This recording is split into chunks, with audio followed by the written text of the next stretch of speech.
Hello and welcome to another Nantucket edition of Your Creative Midlife.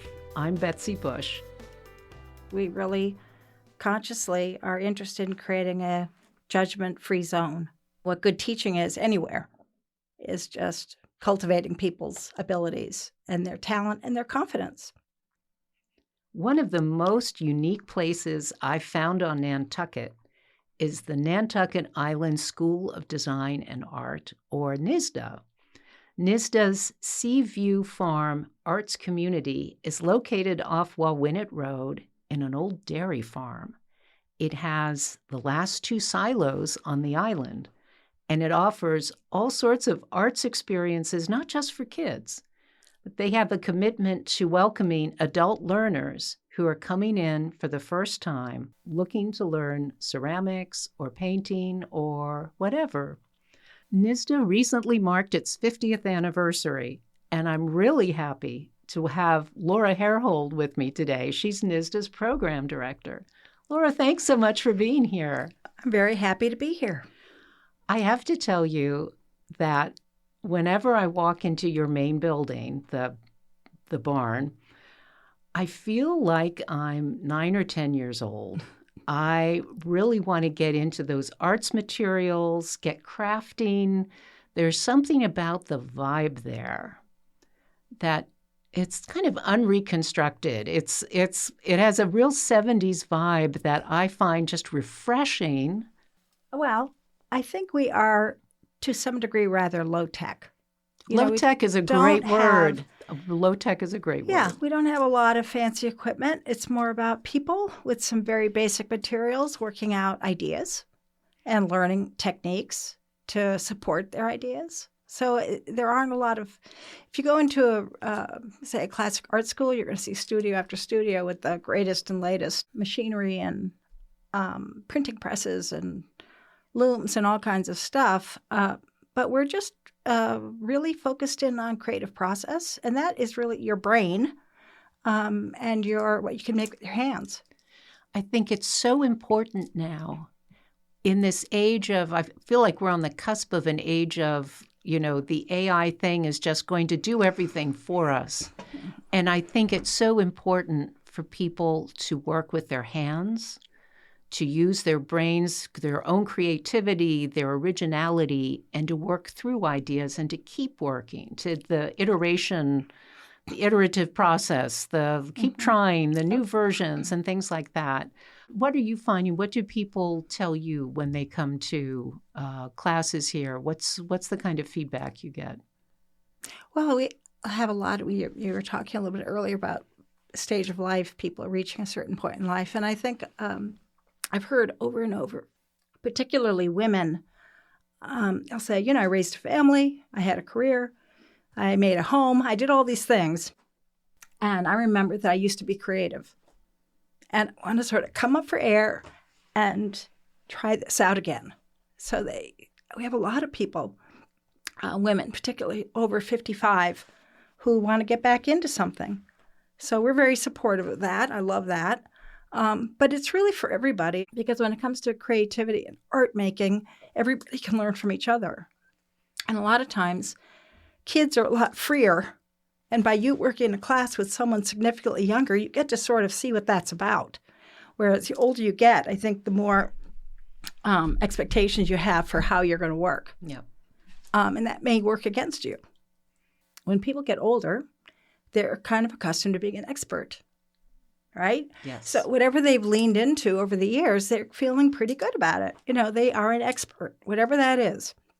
And then when you come into the studio and you're handed tubes of paint, or you're in the clay studio and you've got a wheel, or you're hand building something, suddenly you're not an expert anymore and you're pretty vulnerable.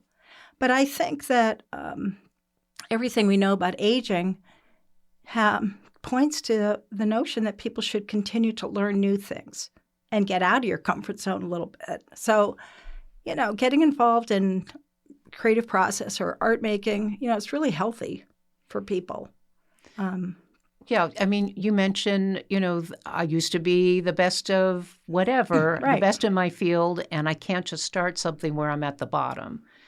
I've also heard people express fear I'm scared. That's a beautiful blank canvas. I'm afraid of messing it up. I'm afraid if I put even some people, paint on even it. artists who are 40 years down the pike are afraid of an empty canvas, or messing it up, or empty, And what can we say to people who are saying, I'm afraid to start something new because I'm afraid it's going to look stupid or dumb, or it's just going to be a pile of, just do it. Just do it. Just do it, and don't think about it too much. Like a lot of times people get really caught up with generating an idea. Mm-hmm. And you have to jump over your brain a little bit and say, the kind of thinking I normally do to problem solve in other arenas doesn't help me here. What's more important is I get something rolling and then step back and go, okay, what's happening? And then let the piece lead you a little bit. And I think that we're also used to this logical linear thinking that we use at work. To go into a studio, you certainly may start off with an intention, but you don't have to stick with the intention for long. You can kind of see where you're going. You can kind of see what pops up. And then ask, what about this? Why not that? Where is that going? And start following it more intuitively. Do you find people who are in a creating art, they want a finished product, as opposed to something you're creating on the journey to somewhere else? Well, we've raised up in a schooling arena and in a culture where we do judge things. And now we judge things all the time. You get a pizza, am I giving it 5 stars? Am I giving it 1 star? We're all judges. And so the enemy of an artist is to judge yourself too much. Tell me a little bit about your background. Are you an artist as well, or are you more an administrator? I'm not really. No, I'm kind of both, I guess. I have an arts education. I went to NISDA, among other art programs, when I was young, and I pursued the arts in a lot of different ways over the years. I've been in and out of my role at NISDA for a long time. I was actually there in the 80s and the 90s, and then I ended up sort of heading off into other pursuits until 2021. And I came back, and I've been full-on involved since then. So when I was a young artist, I was very involved with NISDA during its first years over at Seaview Farm. And then I pursued other things in the Boston area, and then I came back. So, I feel very close to the school. What kind of art, what kind of materials, what kind of medium? Well, I have a BFA in ceramics from NISDA, and I did graduate work in art as a aspect of curriculum at Leslie. But I've always had a real passion for clay. There's a wonderful ceramic studio at NISDA, which is very impressive. How many pottery wheels do you have? I think we have 9. 1 for the instructor, 8 for students, and we have some electric kilns. We have a glaze area. We fired a Cone 5, which is a mid-range. And it's a very lively place. It's doing ceramics is many steps, a lot of technique. It's like a little factory. There's a lot of manufacturing that goes on, and takes a lot of specific equipment. So you have to have a pretty good studio to do it. I paid a visit the other day and went to the ceramic studio, and there was a woman who, self-professed grandmother, who was, turning a little bowl on one of the pottery wheels, and she was talking about how much she just loved it. She had only discovered it last year, and she was there working on her own, trimming her pot. And I'm like, this is great. Yeah. This is really nice for someone to be able to explore a completely new field. She's been coming to the island for 50 years, and here was something she just started doing this. Is this something you find happens a lot? Well, we have a really good following of people who are really interested in clay. And because the studio is kind of a clubhouse, you come in for your instruction, but that a part of the whole registration is you get open studio. So you can come back during the week a lot and work. And the reality is it takes so many hours to really hone your skills that the people that are able to or enjoy coming back and using their free time really make some progress. So she's among kind of a nice group of people that do pop in during other times and pursue their work. They practice what they're learning and they, take off with it. So, our goal is to get everybody skilled up so they can be independent, so they can work on stuff and explore stuff without an instructor, on hand. That strikes me as so unusual that you just have this open space and people feel free to go in and work. It's very social. And I mean, that's kind of one of the other things about ceramics is that it's a big enough operation that you need different people involved in carrying out the different levels. Like we have interns that come out for the summer and they do the studio management. There's firing, there's glazing, there's teaching people how to use the glaze, there's storing materials, there's the wheel, the maintenance. I mean, there's just so much that goes into it. So you end up with a crowd. And one of the things that has really, I think, for some people really drawn them in is that social aspect of being around with other people. Because that's kind of another thing I think, we're kind of struggling with in this day and age is opportunities to be together and do things together that are really satisfying and fun. I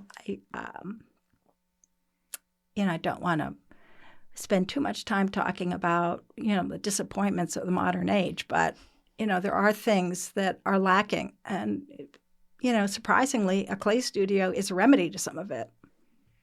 That's fantastic. Yeah. I think social isolation, and even on a place like Nantucket where maybe you're renting for the summer, but you may not know your neighbors or you may not social interaction isn't something that occurs all that naturally in some cases. Yeah. And, people really, NISDA's a friendly place. And I think part of it is, that our mission is really about certainly offering education to people, but it's also creating opportunities for people to really get involved in creativity, whether they come to a show, one of our shows to just participate as a viewer, or if they want to come and actually roll their sleeves up and do things. That's what we're trying to do. What is it about this place that inspires people so much?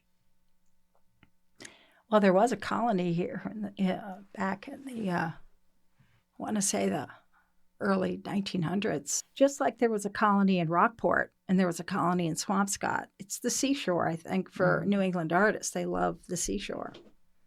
The clarity of the landscape and the light, and really just the enjoyment of being near the water. The other thing is, any colony of artists, in order to survive commercially, have to be near a population of people who can afford to buy their work. So you always see artists flock, kind of coalescing around wealthier communities. And that's just an economic reality. No, and the wealthier communities are interested in being near artists, right? That's right. I mean, there's a real back and forth. No, there is a dialogue there of their interest in the arts, their appreciation of the arts, their desire to support it, and then artists who need patrons. Yeah. You offer some, do you do en plein air painting and other things that take advantage of the landscape here? Well, we do a lot of that because we're on Nantucket. It's ridiculous to think you're going to sit in a studio and paint when you have the landscape. And then we have beautiful weather, and there's just no reason why to stay in.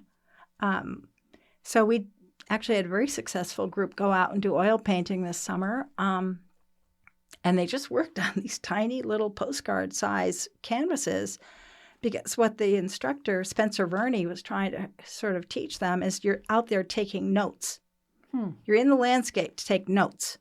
So you have this little postcard size slab, and you've got your palette, and you are really you're observing, you're mixing the colors, you're figuring out the shapes, and you're kind of taking notes on this little screen, on this little canvas, with the idea that you can go and back to the studio in the winter and recreate if you want. Do something. Although a lot of the little paintings that he does are just marvelous in themselves. So we've been very lucky to attract, not only very competent artists, but people who can really know how to teach and love to do it. And Spencer's one of those people. Well, I was talking about people I've talked to are afraid to mess up a canvas. To me, it would be hard to be afraid of messing up a postcard-sized canvas. Yeah, that might be part of it, too, is it feels manageable. Mm-hmm. It is easier to work small when you're learning. If you have a big canvas, it creates a lot of extra problems. But, and going back to your, key interest of people trying to enter this world as middle-aged people, that is really predominantly who is attracted to these classes, is women. Mm-hmm. Although we do have a nice following from men, but you can't deny the fact that it's mostly women, and they're older, and they want to do stuff. So we try to really throw out that welcome mat and make it comfortable, because it's hard.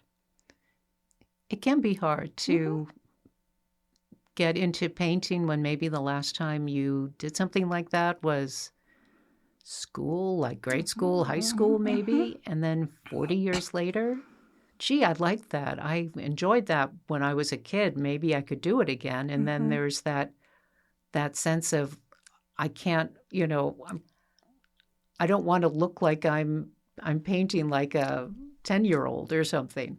Well, there is kind of a funny little phenomena. If you go into a class and let's say everybody is 6, and you say to the class, who here is an artist and who feels creative? And they all raise their hands. If you go into that same group, when they're 12, one of them will raise their hand, because somehow they're getting some kind of message that they're not an artist. They're not creative. I'm not really sure why that happens, but that is kind of what you see. I've taught kids of all ages for years, and that's really true. The little ones all believe they're artists, and by the time they're adolescent, not so much. And then they let go of it, and they don't continue, to build skills and develop their ideas. And then, like you're saying, they get caught up in life, and then maybe they at some point say, wait a minute, I kind of enjoyed painting. But I don't really know why it happens, but some people just cannot believe that they can be creative. I think also, as someone in midlife, you have context for looking at a sunset and seeing, or storm clouds and saying, oh my gosh, I see Monet, I see Turner, I see all these different artists that I can incorporate that into what I'm doing, as opposed to maybe some kids, it's like, this is blue, there's a horizon line, and then this is green, right? But I think also a lot of adults can say, oh, I see green grass, but there's a little bit of yellow here, and there's a little bit of this and that. Yeah. That maybe with the context, you can say maybe you enter not as an 8-year-old, but maybe as a 15 or 16-year-old, and you can go from there because you have a sense of the wider world, and hopefully you've taken some, maybe an art history class or something that helps you look at art, maybe somewhere in your core curriculum classes in college, right? But it's taking that step and saying to the midlifers, whoever they are, give it a try, because this can really kind of set your brain off. I mean, I had that sense when I took a class a multimedia class, and I'm like, wow, I feel like all my, I'm forging new neural pathways in my brain. It was really that kind of a moment. I think that actually happens. Mm-hmm. Yeah. I mean, that's not just an expression. No, that actually happens. That's right. I think there's a lot of research out there that's saying, these new ways of learning and doing, you need to keep learning. Yes. As we all get older, these are the things we're concerned about. Mm-hmm. Well, you were mentioning a moment ago about an older person having context. And I think that can really be informative and good. But on the flip side, it can actually maybe work against you because you've developed so many expectations. Sometimes it's good to find ways to get people kind of off guard and try to get them involved in a process where they don't really know what they're doing. Because then they kind of, when you're painting or drawing or making something, sculpting something, you're not really using your normal brain. You're using something else, some part of your brain that doesn't get much exercise. And it doesn't really coexist with your usual cognitive sort of patterns. So sometimes as an instructor, trying to push people a little bit into sort of a zone that doesn't make any sense can open up people's awareness that they can think differently, that it's not really linear. It's more like a feeling. And, I'm not a neuroscientist, so I can't really describe what I'm talking about. But it's just a really different way of thinking. And people call it the zone. They'll say, well, when I was painting, I was really in the zone. They weren't using the same brain they use when they're driving the car or they're doing doing their bookkeeping or whatever. It's just a different part of the brain that kind of snaps into action. And you don't use it all the time when you're making things, but it's always a really great feeling when you feel yourself there. It's you lose track of time. You lose track of where you are. Your mind is so integrated with the image of what you're trying to create that it's really a beautiful feeling. And you don't have to be an artist for 40 years to get there. That's super cool. I mean, maybe my remarks about context are it's like maybe you need to enter a place where you have no context, and then it's something that's fully original or... Well, I don't think it's either or. I think having context is really good, but there's another route as well. Or is it one thing or the other? Sometimes people are able to really put together some pretty wonderful ideas because they're reflecting on all kinds of experience and things they've seen and things they've liked and things that they were curious about. And then the work has more of an intentional sort of flavor to it. And then there are people that just get really caught up in the material or certain colors, and the next thing they know they come up for air and they're like, oh my God, look what I did something. So there's different, it's not one thing. It sounds like an experience I would really love to get back to, it's creating and being, and getting your hands on the materials and just accepting that it's a journey and, let's see where we go. Let's see where we end up with, I think when you have a set destination in mind, that's less fun than let's see what happens. Yeah, I mean, I think sometimes when I'm teaching, I might ask people to think about why not? Why not do this? Why not do that? Or really letting their curiosity, like what would happen if I did what? Because intentionality really sets you on a different course. And it's not a bad thing, but it's not the only thing. And I think sometimes working in both of those realms over a body of work or what have you is the way to go. It's like you have your intentional mind and then you have your, I don't know where I'm going and that's okay. And I'm going to be as surprised by the outcome as someone who walks through the door who hasn't seen what I've been doing. I think that's, to me, the real joy of being an artist is not really knowing what you're doing. and being surprised by what ends up. And you could end up with something where you're like, wow, that was really interesting, but I'm going to recycle that. But that's okay. I mean, we're not really manufacturers. Right. And nobody gets there the first time around either, is my general sense of things, right? Yeah. Well, it's a lot Or of students, maybe and you they don't could want get to hear lucky you're or going to what- make a lot of really horrible stuff before you really find something you really are happy with. Mm-hmm. You're going to make a lot of bad stuff. Mm-hmm. But that's okay. I mean, like, just think of all the words that writers write until they really get what they want. Yeah. So what at NISDA could get someone in the zone like we've been talking about? What kind of classes do you think you're offering that someone could say, oh, wow, I'd love to give that a try and see what happens? Well, I mean, everything in the clay. I mean, actually, throwing on the wheel, it's a very meditative experience. You're just so, in your body because your body's doing it. Right. And you're not thinking through every move. You're really kind of connecting with the clay and the motion of the clay and, how it's going to move for you and taking your lead from it. So I think, obviously clay is wonderful. Hand building is the same thing, not quite as, it's not quite as intense as throwing because you get to control the speed of it. Mm-hmm. But, painting, drawing, all of it, it's all there. It's all there for you. Painting, all of it. You're also putting together a darkroom. Is that right? Yeah. Anne Conway Jennings is our photographic person, and she has renovated and now rebooting the darkroom.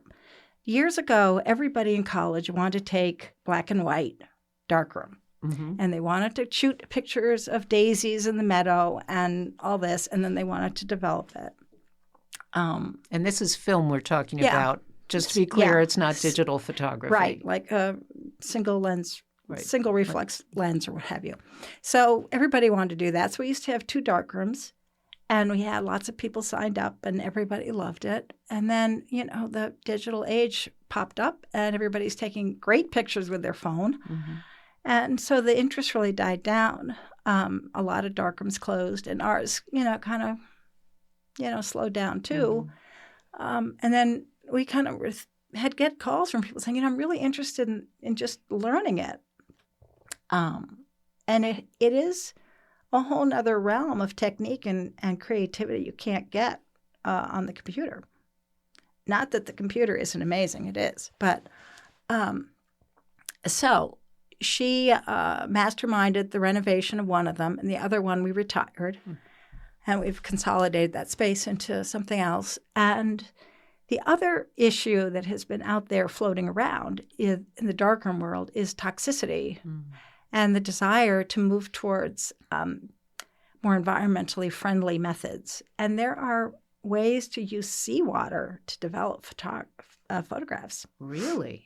Yes, and there's ways of using cumin and turmeric and cyanotype. I mean, there's all these other things. Yeah, cyanotype is just exposing the paper, right? Yeah, you put, and it ends up being it's kind cyano is blue, right? So it ends up being a blueprint, right? But, kind of with silhouettes of the it's objects. A solar developed. So you treat your paper or your fabric or what have you, and then you lay objects or textures on it, expose it to the sun, and then where the sun actually is able to reach the paper, you get this really rich blue, and the rest of it is sort of this mottled, kind of sensitive white and gray lines. So that's really fantastic. But there's a lot of environmentally interesting materials out there. And so she's really going to think about delving into it and really creating a program around that. And the other thing that's happening sort of in a parallel fashion is we have a textile offerings, which has anything to do with fiber or fabric.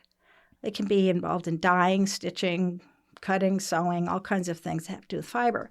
And we are putting in this fall a a natural dye garden on the property. So we'll have some raised beds growing different perennials, flowers, many of them native, that will you can process into natural dyes for dyeing fabric. Oh, nice. So we kind of see a parallel there.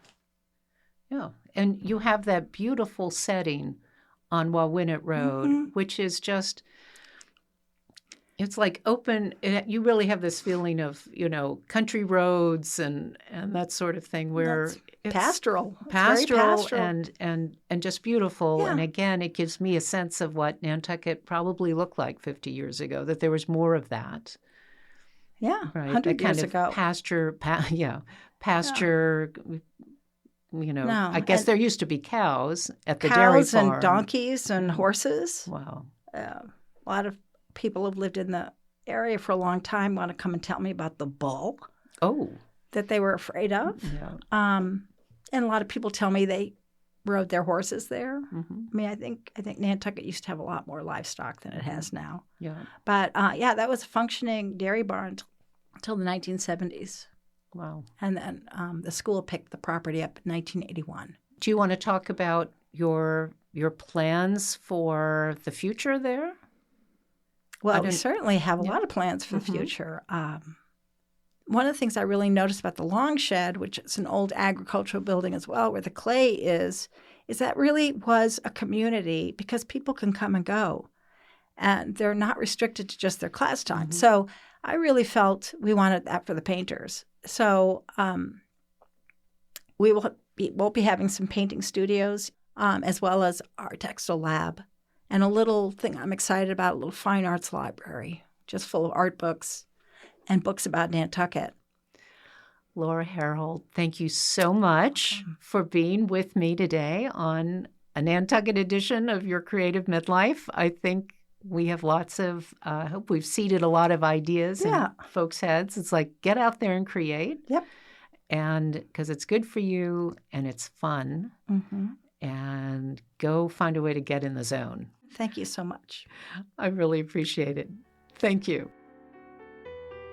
Thanks for listening to this Nantucket edition of Your Creative Midlife, a podcast for late-blooming artists, writers, musicians, any and all creatives. And if you like us, please tell your friends, subscribe, and please leave a 5-star review. And visit yourcreativemidlife.com to learn more about me and my guests. I'm Betsy Bush.